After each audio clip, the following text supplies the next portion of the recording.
ದೇಶಾದ್ಯಂತ ಸದ್ದು ಮಾಡ್ತಾ ಇರೋದು ಸಂಸತ್ನ ಕ್ಷೇತ್ರಗಳ ಮರು ವಿಂಗಡಣೆ ಅಥವಾ ಪುನರ್ವಿಂಗಡಣೆ ಅಂತ ಡಿಲಿಮಿಟೇಷನ್ ಅಂತ ಕರೀತಾರೆ.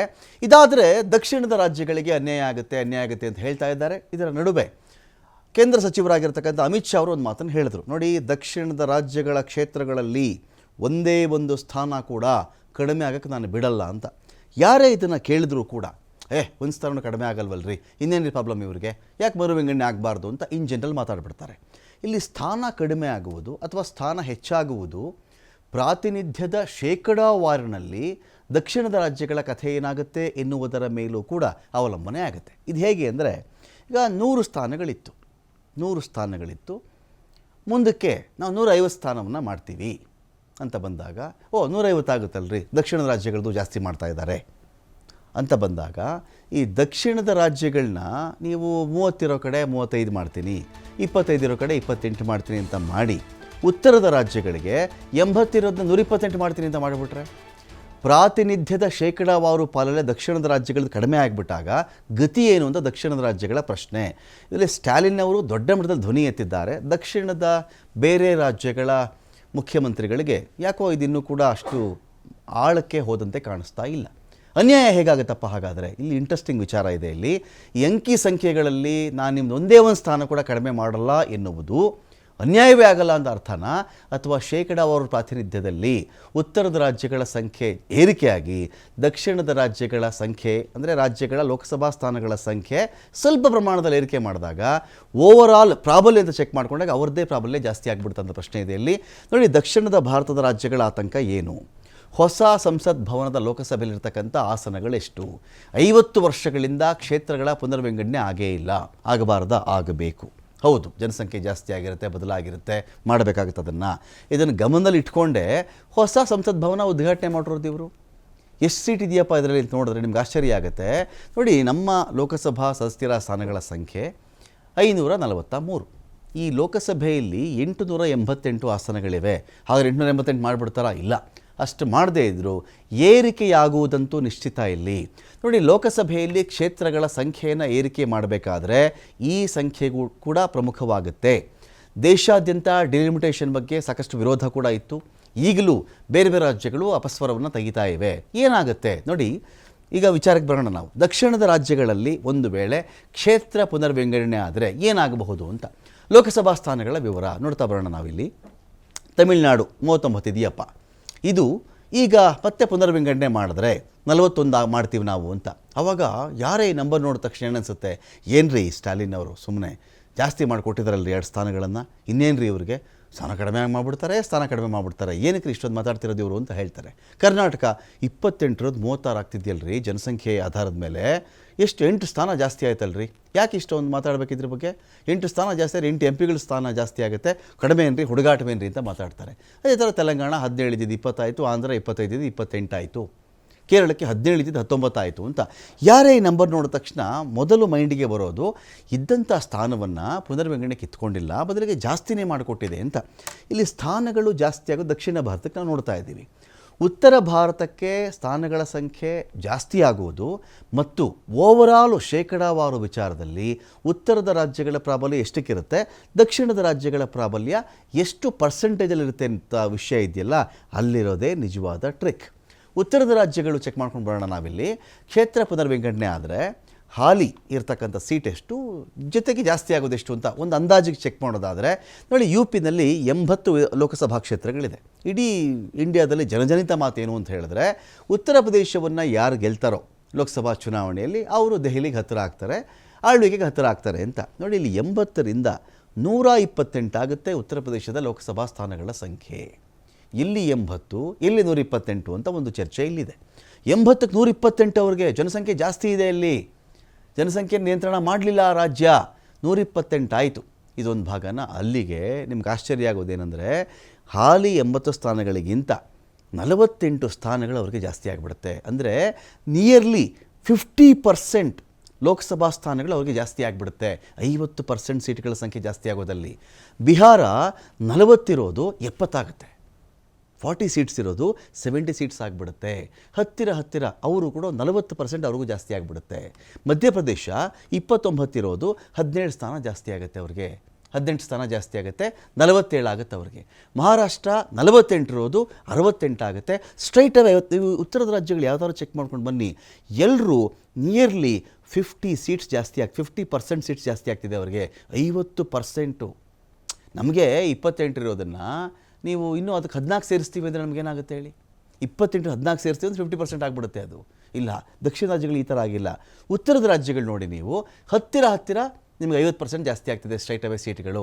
ರಾಜಸ್ಥಾನ 25 ಸೀಟ್ ಇದೆ ರೀ, 44 ಸೀಟ್ ಮಾಡ್ತಾಯಿದೆ ರಾಜಸ್ಥಾನಕ್ಕೆ. ಇದೇ ನೋಡಿ ನಮ್ಮ ಕರ್ನಾಟಕಕ್ಕೆ ಬನ್ನಿ ನೀವು. ಕರ್ನಾಟಕ ಅಂತ ಬಂದಾಗ ಫಾರ್ ಎಕ್ಸಾಂಪಲ್ ನಿಮಗೆ ತಮಿಳ್ನಾಡು ಹೇಳ್ತಾ ಇದ್ದೀನಿ ನಾನು. ತಮಿಳ್ನಾಡು ಕಥೆಯಲ್ಲಿ ಮಾತಾಡಿದ್ರೆ ನಾನು 39 ಸೀಟ್ ಇದೆಯಪ್ಪ ತಮಿಳ್ನಾಡ್ದು, 41 ಮಾಡ್ತಾರಂತೆ, 2 ಸೀಟ್ ಜಾಸ್ತಿ ಆಯಿತು. ಇನ್ನೊಂದು ಕಡೆ ಕರ್ನಾಟಕದಲ್ಲಿ 28 ಸೀಟ್ ಇದೆ, 36 ಮಾಡಿಬಿಡ್ತಾರಂತೆ, 8 ಸೀಟ್ ಜಾಸ್ತಿ ಆಯಿತು ನಿಮಗೆ. ಈ ಕಡೆ ಆಂಧ್ರ 25ರಿಂದ 28, 3 ಸೀಟ್ ಜಾಸ್ತಿ ಆಯಿತು ಅಷ್ಟೇ. ತೆಲಂಗಾಣ 17ರಿಂದ 20, 3 ಸೀಟು. ಕೇರಳ 17ರಿಂದ 19. ಇಲ್ಲಿ ನೋಡಿ ನಿಮಗೆ ಹಾಲಿ ಇರೋದು 80 ಸ್ಥಾನ ಉತ್ತರ ಪ್ರದೇಶದ್ದು, ಇದನ್ನು ನೀವು 128 ಮಾಡ್ತೀರಾ ಅಂತ. ಹತ್ತಿರ ನಿಮಗೆ ಸ್ಟ್ರೈಟ್ ಅವೇ 48 ಸೀಟ್ ಜಾಸ್ತಿ ಆಗಿಬಿಡುತ್ತೆ. ಅಂದರೆ ಉತ್ತರ ಪ್ರದೇಶದ ಕಡೆಯಿಂದಾನೇ 128 MP ಕೂತ್ಕೋತಾರೆ ನಿಮಗೆ, ಬರೀ ಯು ಪಿದು ಮಾತ್ರ. ಮಹಾರಾಷ್ಟ್ರ 48ರಿಂದ ನಿಮಗೆ 68, ರಾಜಸ್ಥಾನ 25ರಿಂದ 44, ಮಧ್ಯಪ್ರದೇಶ 29ರಿಂದ 47. ಹತ್ತಿರ ಮಿನಿಮಮ್ ಈ ರಾಜ್ಯಗಳಿಗೆ ನಾನು ನಿಯರ್ಲಿ ಹೇಳ್ತಾ ಇದ್ದೀನಿ 50% ಸೀಟ್ ಜಾಸ್ತಿ ಆಗುತ್ತೆ. ಸೊ ಹಾಗಾದಾಗ ಲಾಭ ಏನು ನಷ್ಟ ಏನು ಅಂತ ನಾವು ಚೆಕ್ ಮಾಡ್ಕೊಳ್ಳೋಣ.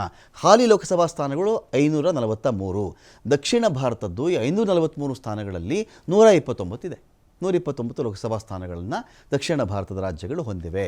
ಸಂಸತ್ನಲ್ಲಿ ದಕ್ಷಿಣದ ಪ್ರಾತಿನಿಧ್ಯ ಶೇಕಡಾವಾರು ಪ್ರಾತಿನಿಧ್ಯ ಇದೆಯಲ್ಲ, ನಮ್ಮ ಹೋಲ್ಡ್ ಇದೆಯಲ್ಲ ಅಲ್ಲಿ, ಅಂದರೆ ಇದನ್ನು ನಾವು ಪರ್ಸೆಂಟೇಜಲ್ಲಿ ಚೆಕ್ ಮಾಡಿಕೊಂಡಾಗ 24% ಧ್ವನಿ ಇದೆ ಲೋಕಸಭೆಯಲ್ಲಿ ನಮ್ಮದು ಅಂತ. 24% ಧ್ವನಿ ದಕ್ಷಿಣದ ರಾಜ್ಯಗಳದಿದೆ ಅಂತ. ಪ್ರತಿ ಕ್ಷೇತ್ರ ವಿಂಗಡಣೆಗೆ 20 ಲಕ್ಷ ಜನಸಂಖ್ಯೆಯನ್ನು ಮಾನದಂಡವಾಗಿ ಇಟ್ಕೊಂಡಿದ್ದಾರೆ. ಹೀಗಾದಾಗ ಒಟ್ಟು ಲೋಕಸಭಾ ಕ್ಷೇತ್ರಗಳು 753 ಆಗುತ್ತೆ.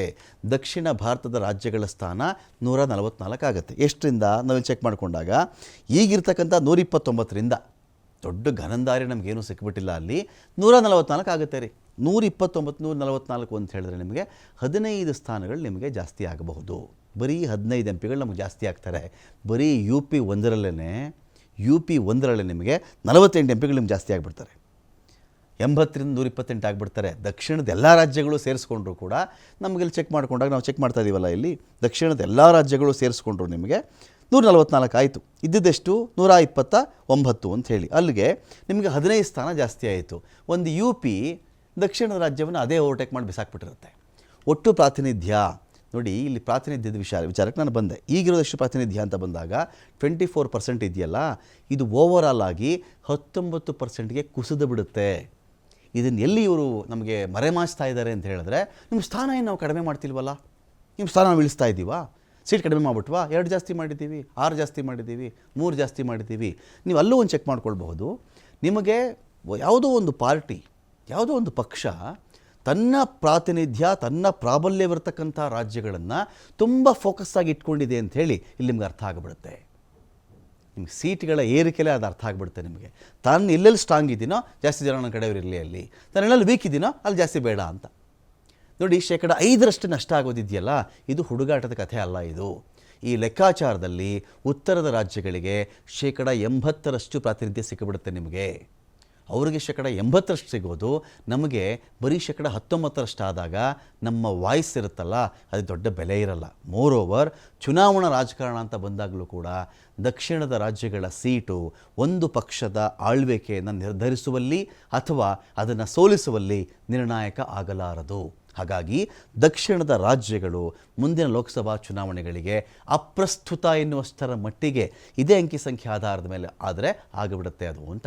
ಸೊ ಇದು ಬಹಳ ಗಂಭೀರವಾದಂಥ ವಿಚಾರ. ಇದು ಇವತ್ತಿಗೆ ನೆಗ್ಲೆಕ್ಟ್ ಮಾಡಬಹುದು.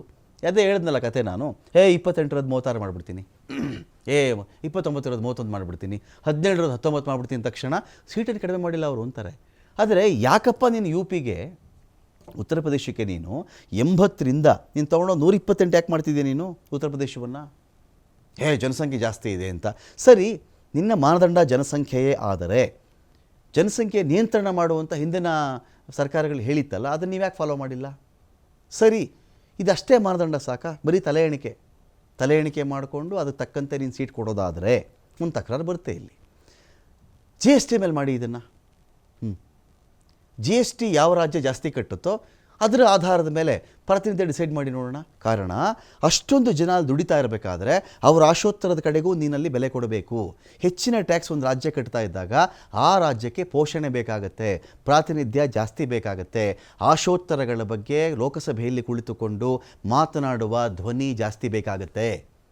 ನಾನು ಜಾಸ್ತಿ ಟ್ಯಾಕ್ಸ್ ಕಟ್ತಾ ಇದ್ದೀನಿ ಅಂದಾಗ ನನಗೊಂದು ಒಳ್ಳೆ ರೋಡ್ ಕೊಡು, ನಾನೊಂದು ಫ್ಯಾಕ್ಟ್ರಿ ಮಾಡಬೇಕು ಅಂತ ಇದ್ದೀನಿ, ನನಗೆ ಸೌಲಭ್ಯ ಕೊಡು, ನನಗೆ ನೌಕರ ಸಿಗಬೇಕು, ನನಗೆ ಇನ್ನೂ ಒಂದು ಸ್ವಲ್ಪ ಫೆಸಿಲಿಟಿಗಳು ಬೇಕು. ಸಹಜವಾಗಿ ಕೇಳ್ತಾರೆ.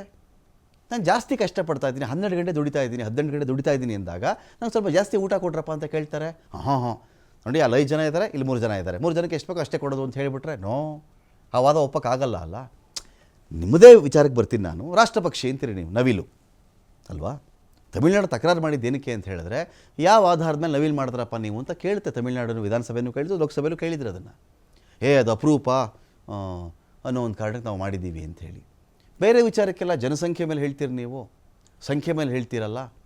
ಸಂಖ್ಯೆವಾರು ಹೋದರೆ ಕಾಗೆ ಜಾಸ್ತಿ ಇರೋದು, ಕಾಗೆನ ರಾಷ್ಟ್ರಪಕ್ಷಿ ಮಾಡಿ ಅಂತ ಕೇಳಿದರು ತಮಿಳ್ನಾಡವರು. ಜನಸಂಖ್ಯೆನ, ವೈಶಿಷ್ಟ್ಯತೆನ, ಕೊಡುಗೆನ ಅಂತ ಬಂದಾಗ ಕೊಡುಗೆ ವಿಚಾರವನ್ನು ನೀವು ಯಾಕೆ ಮಾತಾಡಲ್ಲ? ರಾಷ್ಟ್ರಪ್ರಾಣಿ ಹುಲಿ ಅಂತ ಮಾತಾಡ್ತೀವಿ ನಾವು. ಸಂಖ್ಯೆವಾರು ಡಿಸೈಡ್ ಮಾಡಿದ್ದೀವ ಹುಲಿ ಅಂತ? ಅದನ್ನು ಸಂಖ್ಯೆಯಲ್ಲಿ ಎಷ್ಟು ಬೆರಳೆಣಿಕೆಯಲ್ಲಿ ಮುಗಿದೋಗ್ಬಿಡ್ತವೆ ಹುಲಿಗಳ ಸಂಖ್ಯೆ. 1000, 1300, 1400 ಹುಲಿಗಳು ಮುಗಿದೋಯ್ತಲ್ಲ. ಬೇರೆ ಪ್ರಾಣಿ ಸಂಖ್ಯೆ ಜಾಸ್ತಿ ಇದೆಯಲ್ಲ, ಮಾಡಿ ಅದನ್ನು ಮಾಡ್ತೀರಾ? ನೋ. ಜಿ ಎಸ್ ಟಿ ಮೇಲೆ ಮಾಡ್ತೀರಾ? ಮಹಾರಾಷ್ಟ್ರ ಫಸ್ಟ್ ಇದ್ದಾರೆ, ಕರ್ನಾಟಕ ಸೆಕೆಂಡ್ ಇದ್ದಾರೆ. ಆಶೋತ್ತರದ ಮೇಲೆ ಡಿಸೈಡ್ ಮಾಡಿ ಅದನ್ನು. ಯಾವ ರಾಜ್ಯಗಳಿಂದ ಏನೂ ಬರಲ್ವೋ ಪ್ರಾತಿನಿಧ್ಯ ಅವ್ರಿಗೆ ಜಾಸ್ತಿ ಮಾಡ್ತಾ ಮಾಡ್ತಾ ಮಾಡ್ತಾ ಮಾಡ್ತಾ ಅವ್ರಿಗೇನು ಅಳುಕೆ ಇರಲ್ಲ ರೀ ಲೈಫ್ ಲಾಂಗು. ನಮ್ಮಲ್ಲಿ 138 ಜನ ಇದ್ದಾರೆ, 128 ಜನ ನನ್ನ ಕಡೆಯೇ ಎಂ ಪಿಗಳಿದ್ದಾರೆ, ನನಗೇನು ಬೇಕಾದ್ರೂ ತೊಗೊಂಡು ಬಂದು ಕೊಡ್ತಾರೆ.